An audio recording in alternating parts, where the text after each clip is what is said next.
Hi, it's me again with Corel Draw Tips and Tricks, and I just went out to the shop and ran these three new 3D files, and this video is going to be about this one right here. And somebody mentioned the other day that I need to share this on all my videos. So my Facebook page is Corel Draw, all in one word, file share, and that's what it's going to look like. So this engraving is 3D, and it's pretty kick butt, I think. It really shows off what it can do. Now I did it twice. This one, I had the feel as a light gray, and it didn't really engrave anything away. So if you get that file, this is the one that doesn't work as well. I left it up there. This is the one right here that we're going to do right now, that is this one right here. So I'm going to show you how I created that. And I'm going to be 100% honest, I borrowed this from somebody else's Facebook page or somebody else's Corel video. His idea, he was doing it in color, and he did not speak. It was all just watching the mouse. So I thought I'd show you how to do it, but I did kind of rob his idea. I'm going to hold down the control button. Doesn't matter what circle you get, what size. And then I'm going to control D, and I'm going to make a duplicate. And I'm going to move it over to about right there. And this is where you could play with it and do what you want to with it. Now, let's zoom in here a little bit. I'm going to control D and make a duplicate of that circle. Whoop. And I'm going to get the rotation, and I'm going to put it in the center of that other circle. I'm going to rotate it 120 degrees. So that didn't work because that's not the shape I want. So let's take this one and delete it, and let's move it further out. And there's a number of ways you could do that. But anyway, Control D, move the center rotation in the center of that circle, and rotate it 120 degrees. That's pretty good. Control D and do it again. So now you've got this shape. And it would probably help if you had this top dead center, but for the video, I'm going to leave it like that. Then I'm going to take the Smart Fill tool and I'm going to fill in that shape. That's the shape we want. We do not need all this other stuff. So, like I said, it would have probably been better to have this straight up and down. And we can do that pretty easily, but you'd want to probably start off symmetrically. Anyway, I'm going to left click, no fill. I'm going to right click, red hairline, and the symmetrical might actually be to my benefit if I would start over, but we'll double click on this and we'll move the rotation and get this bottom a little closer to the symmetrical part. So I would suggest doing a little more symmetrical at first.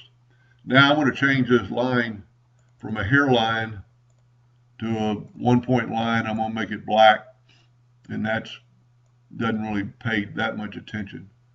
Now we're going to use the interactive fill tool, and we're going to fill this in. And I've done this video before, and we want this to be black. We want this to be white, or not a white, just a really light gray. And we want this to be black.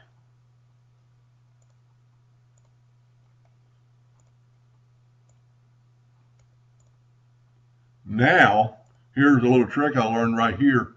You can go right here and make an elliptical fountain fill and take your circle or your square and make it more uniformed to the size of your shape. And you're going to get that. But I back up here, I actually want this black. I actually thought that's what I'd did. And I want this one, the light gray.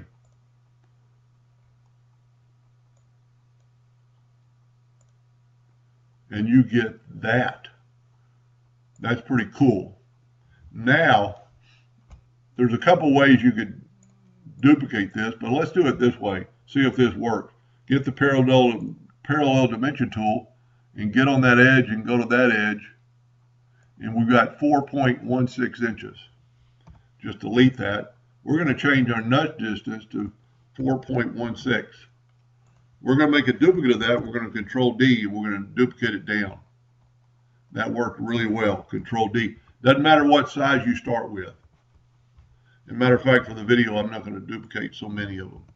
Now I would group this together, Control G, and then Control D and make a duplicate.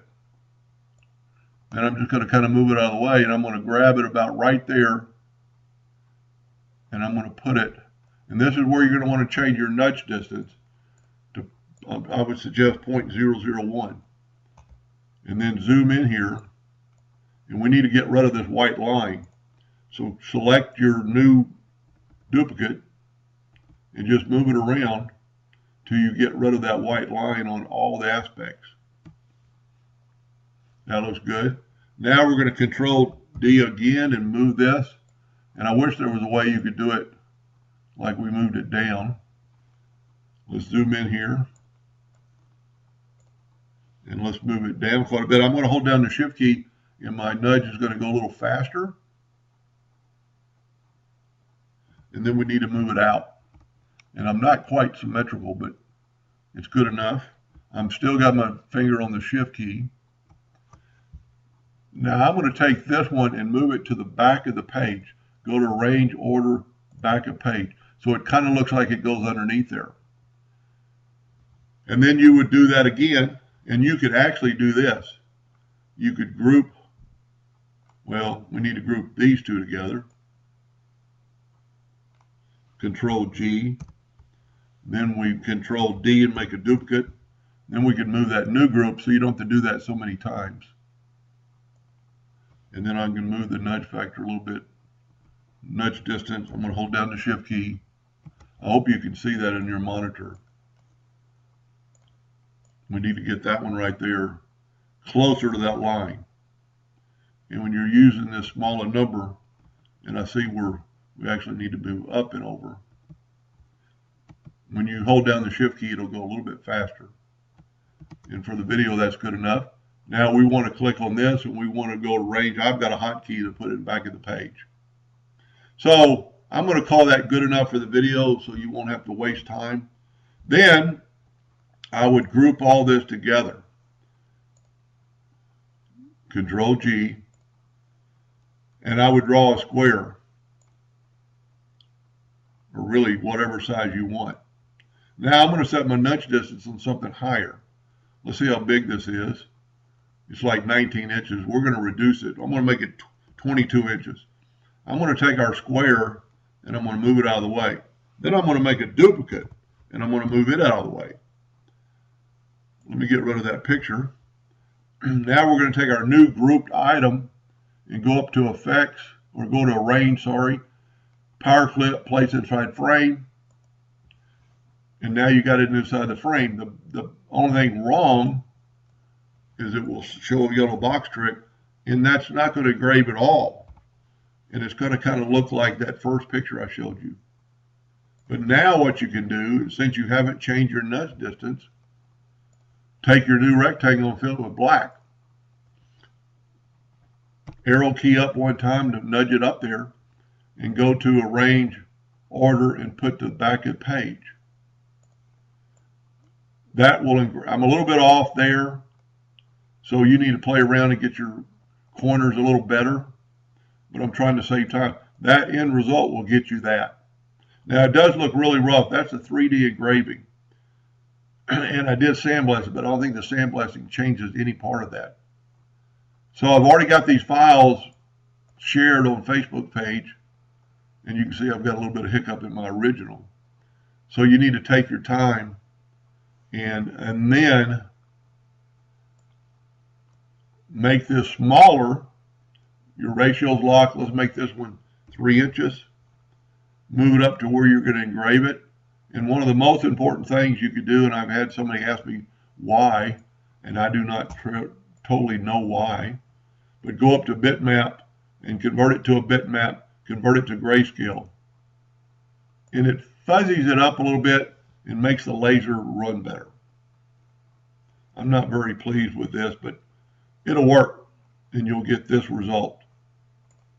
Anyway, I hope that helped a little bit. Thank you for watching.